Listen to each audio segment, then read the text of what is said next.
today's sharing session. The COVID-19 pandemic took us all for a pretty rough ride, and we do know that almost everyone around the world is affected. Stocks and shares were almost unpredictable, with oil prices even going down to a negative. Today we bring to you a gentleman that needs little introduction, who will be giving us his professional and experienced insights into the uncertain global financial world post-COVID-19. He is an American investor and also a financial commentator based in Singapore. He is the chairman of B-Land Interest Incorporation, the co-founder of the Quantum Fund and Soros Fund Management. He's also the creator of the Rogers International Commodities Index. He is a regular guest on Fox News Caruso on business and other financial TV shows as well. Our speaker for today is none other than a veteran investor with the love for China, Mr. Jim Rogers. Hi, Amcap investors. That would be great. Ni hao, Amcap investors. I wish I were in China. I wish China would let us in. I wish Singapore would let us out. You know, I'm in Singapore, closed in. It's opened a little bit, but I wish I could go to China. I'm very, very keen to go to China, so I hope we all get to meet each other soon. Excited. And they actually are wanting to ask more about you. So they're wanting to ask, can you actually talk about the things that you are familiar with that you invest in? My investments? Yeah. Yes. Well, first of all, I want everybody to know you can ask me anything you want. Anything you want. There's no question it's off limit. If I don't like it, I might say, no, I won't answer, but feel free to ask me anything, because I love China very, very, very much, and I'm very keen on Asia. You saw my daughter. We've all moved to Asia because of China. So as I look around the world now, I'm not investing in the United States because the United States stock market is making all-time highs. I don't like to buy things that are up a lot. The United States stock market went up for 10 years without a correction. It had a correction earlier, a few weeks ago, but it's back to all-time high. So the United States stock market is higher than it's been in history, and it went up for 10 years. Maybe it's going to go up 50 years. I don't know, but normally it doesn't. So I look around the world. I see places where there are problems. Russia is hated. Everybody in the West hates Russia, so it's very cheap. Japan is down 50% from its all-time high. That's not a typo. Yen, it's down 50% from its all-time high. Chinese stock market is down 60% from its all-time high. So I have recently made investments in China, Japan, Russia. I am looking for places that are depressed.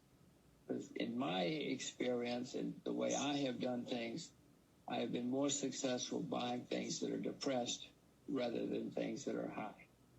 And as I look around, Yen, probably the cheapest asset class in the world right now. Well, first of all, bonds are a bubble. Bonds have never been this high anywhere in the world, including China. But the real bubble is in the West and in Japan. Interest rates are zero or negative. That's a bubble. 10 years later, we're all going to look back and say, how did that happen? How could that possibly have happened? What was wrong with those people? So bonds are certainly a bubble.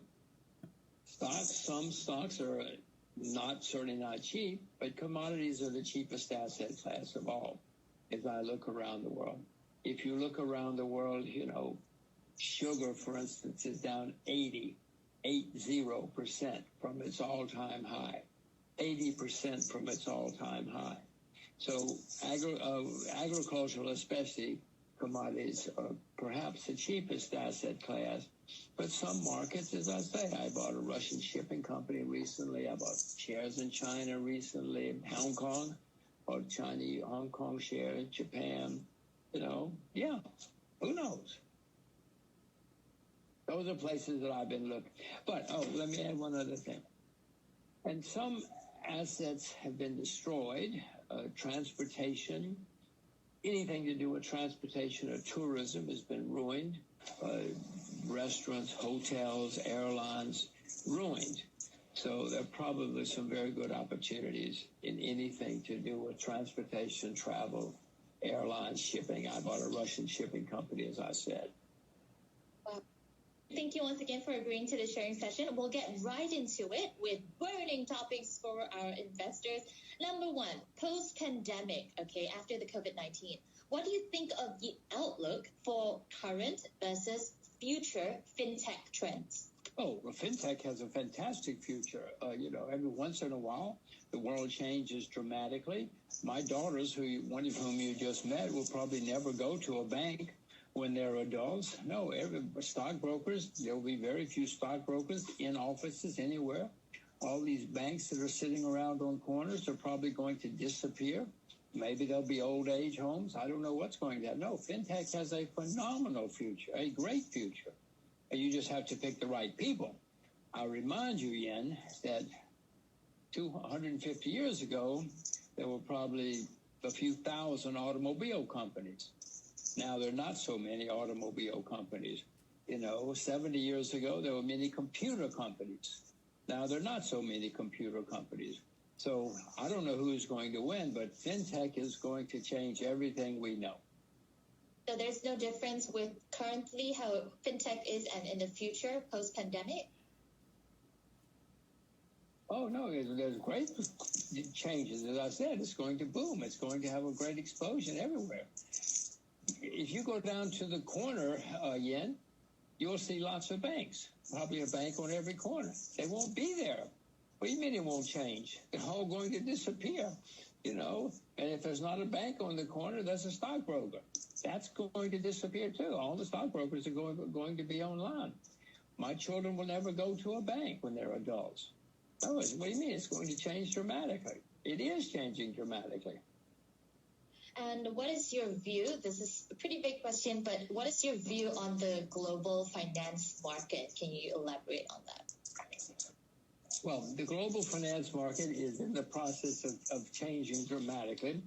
First of all, New York has been the financial center of the world, and it will continue for a while. But the financial center of the world is moving to Asia.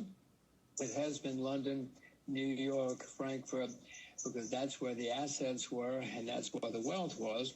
But the wealth is moving to Asia. The most successful or richest countries in the world now are in Asia. The biggest debtors in the world are in the West. Look out the window. If you can see far enough west, you'll see gigantic debtors. But the assets are now here. The energy is here. The prosperity will be here. Yes, there will be problems along the way, Yen, but it's changing very, very dramatically. Before the Second World War, Shanghai was the largest financial center between London and New York. It's going to be again. Shanghai's closed right now, but the Chinese finance industry is opening. It has been opening a lot in the last couple of decades. It's going to open more. The financial center of the world will be in Asia again, because Britain has huge problems, and they're getting worse every day. America is certainly plateauing with its gigantic debt. So, no, the financial center of the world is going to move. But yen, it has always moved. Nothing has been stable and steady. Once upon a time, the Portuguese were the richest, and the Spanish, and the French, and the English, and the Americans. Well, teach your children Mandarin. I've taught my children Mandarin. Very good. That's very good. Well, talking about China, in China, OTCs are getting quite popular. What are your views on that, OTC? Well, maybe you better. Some people never heard of OTC before today. Yes, OTC is over-the-counter trading, trading which is not on an exchange. Tradition is what it means, and it still means the same thing. And what has happened traditionally is, if it were a stock or a commodity or anything else, well, a market developed. It often developed outside of the exchanges, the normal exchanges, and then eventually they sometimes go on to exchanges. But of course, in the future, everything's going to be on the internet, and so exchanges as we know them now will not exist. I mean, in fact, when I was first in the business, there were stock exchanges in every country, and they were big, elaborate buildings, lots of people. You know, the Vienna Stock Exchange had 4,000 members at the turn of the last century. They were huge, magnificent buildings. They don't exist anymore. The New York Stock Exchange is still there, but it's mainly for public relations and TV networks. So that's already disappearing. Exchanges are disappearing as far as physical buildings are concerned. Maybe there'll be indoor tennis courts or something in the future. But no, it's all changing dramatically. Everything is going to be on the internet, and that's another form of fintech. So OTC, as you call it, and as I call it, over-the-counter trading, will merge because everything is going to be on the internet eventually. Now, in our post-pandemic state with countries all around the world, this is an interesting question.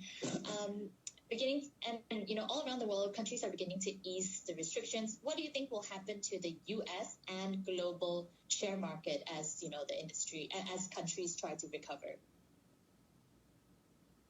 When you say open, you mean open from the epidemic close down? Yes. Starting to ease their restrictions. Some countries have done a less bad job than others. Sweden never closed down, for instance. Belarus never closed down. I think 8 of the 50 American states never closed down. So not everybody closed, but people are opening up now. Partly because, again, the cure can be worse than the disease. Without naming countries, I will tell you, some countries should not have closed down because it's going to be devastating. The amount of damage to their economies and to their society is going to take years, if not decades, to recover, and some will never recover. 4 months ago, America was the largest debtor nation in the world, in the history of the world. America was the largest debtor nation in the history of the world. Again, since then, America's added huge amounts of debt. I don't know how America will ever recover from the gigantic debt, My children, forget my children, me, I'm going to have trouble.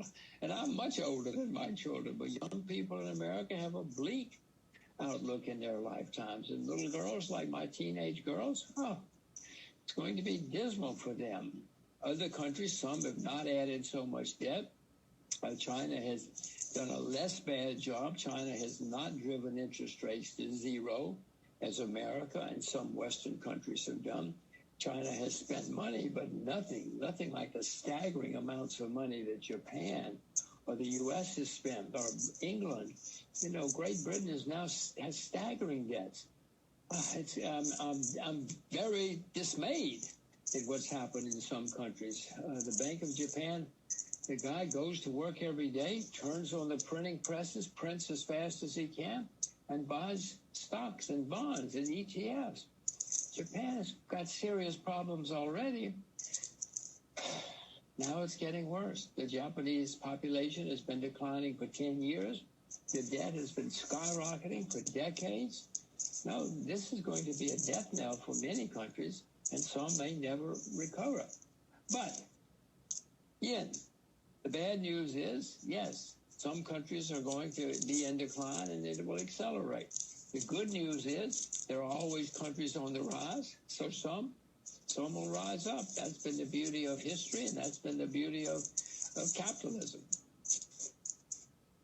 Of economics, I should say. That's been the beauty of economics. Now, what would your best advice be to our investors that are out there on future trading trends? Yeah, if you want to get rich, if you want to be successful as an investor, there's one thing you need to know, and that is only invest in what you yourself know a lot about.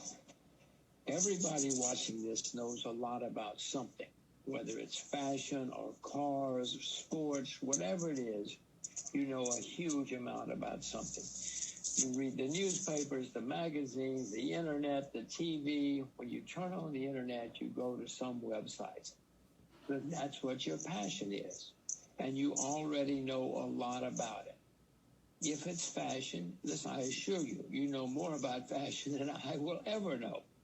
And so when you go on the internet every day of magazines and read about fashion and you see something that you will know what's going to work and be exciting and change.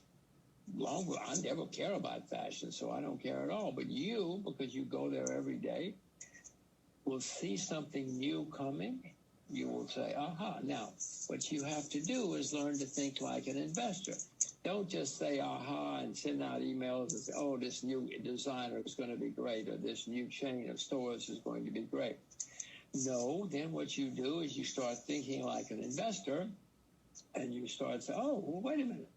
If this is going to be great, I should invest. So then you do more research into the company or into the person, into the management. You dig deep. You say, are they smart people? Is the product really that good? Are there other competitors? Are other people cheaper? And if you come to the conclusion that this is really going to be great, then what you do is you make an investment. That's how you become a successful investor. You don't listen to the hot tips on the internet. You don't listen to me. Maybe you listen to Yen, but you don't listen to me. I assure you, don't listen to some guy you see on the internet for a hot tip. Hot tips will bankrupt you. Hot tips will bankrupt you. If I told you you could only have 20 investments in your lifetime, you would be very careful about what you invested in. You wouldn't jump around here and there all over the place. You'd be very, very careful. You would wait until you found something you knew would be great. You would invest, and you would probably own it for years. Those are the investments that make people very, very rich. You know, the guys who started IBM never sold their shares. They probably still own it. The guys who started Alibaba, Jack Ma's never sold any Alibaba. He still owns it, 20 years later. That's how you get rich. Find something you know is going to is going to be successful, and then invest. And by the way, Yen, then you send me an email too so I can look at it as well, okay? Maybe I will invest too after I do my research. Because I think our first question to you is on what you think about current and future fintech trends. Someone just wants you to elaborate a little bit more, and does that mean you kind of encourage more companies to invest in fintech? Is that what your advice would be when it comes to fintech? Yes, if you find the right people. You've got to find the right people. I met some fintech guys. And they asked me to get on board. I joined their board, but after a few months, I realized these guys didn't know anything. Just because fintech has a great future, it doesn't mean everybody has a great future. I said before, there were hundreds of car companies once upon a time. There are not hundreds of car companies anymore because most of them fail. Nearly all of them fail. So be careful of fintech. Blockchain, I will just expand it a little bit. Blockchain and fintech. With fintech, everything can be done instantly. It's going to put a lot of people out of business because everything will be so fast and efficient. You're going to eliminate a lot of paperwork. A lot of clerks are going to lose their jobs. But, Yen, remember, electricity put a lot of people out of business. But the electricity ruined a lot of companies and a lot of jobs. Well, okay, we still have electricity, and the world is better off having electricity. So this is what's going to happen. If I'll use stocks, for instance, in the future, you won't need to call a stockbroker. You go online. It's already happening in many countries. Probably in China it is. In fact, you just go online, you put in your order, you say, buy me 1,000 shares of Alibaba. You put it in. It instantly goes in. It instantly executes itself, takes the money out of it. Will take the money out of your account, put it into the person who you bought it from, put it into his accounts. The days of having to transfer money to pay for the shares and then transfer the money from the broker to the other broker and then to the seller of the shares, those days are gone, or will be gone. All of this is going to happen immediately. One stroke on the computer, I just go on the computer and I do this, and then, 18 seconds later, the money's in your account automatically, instead of sending in a check and transferring money and wait for the check to clear and blah, blah, blah. It's all going to happen instantly. I'm going to buy 1,000 shares of Alibaba, and you're going to have the money in instantly. And the shares will be taken from you instantly.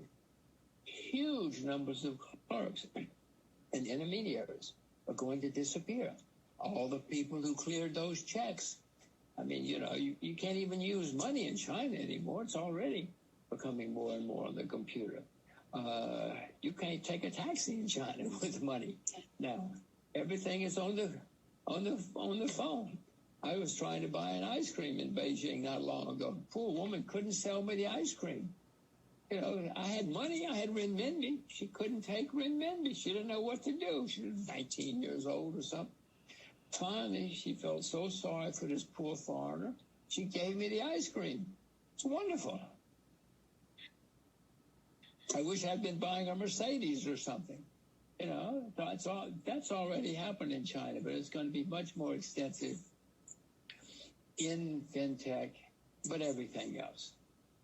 I mean, if you want to buy something from China, the days of having to go through all these sales steps, et cetera, and paper steps and money transfers, fintech is going to end it all. But, yen, electricity ended a lot of things too. So don't worry about losing a job. There will be new jobs. Okay.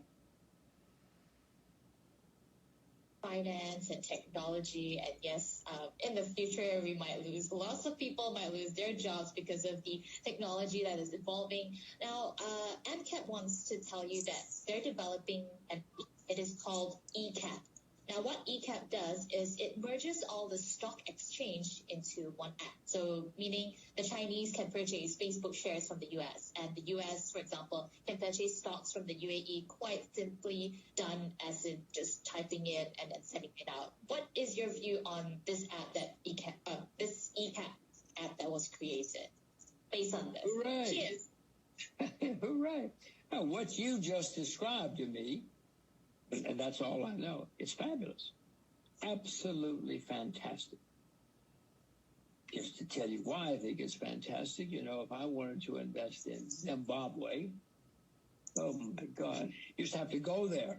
Or even then it involves, well, you could maybe do it over the phone. You could open an account, a lot of references, etc. Then you had to open an account in Zimbabwe to ship the money there, etc., etc. But yen, what you just described to me is fabulous. If I get an idea about something new that I want to invest in, if I want to invest in Russian shipping, what you described, and I hope you have it right, is I just go online to the Amcap site, Russian shipping, and there they are, and I can buy them. I don't have to go to Russia and open an account. I have the Amcap account. And so everything is there. I can pay them. What you described, you cannot imagine for somebody like me who's been investing a long time, you cannot imagine how wonderful that sounds. I hope it's accurate. I hope it works. And if it works, it's going to be, that's fintech. I said before, fintech is going to change everything. That is beautiful, brilliant fintech. What you described. That's all I know. What you described sounds great. Based on what I described. From what you told me about Amcap, and from what I know about Amcap, I talked before about how everything we know today is going to be different in a few years.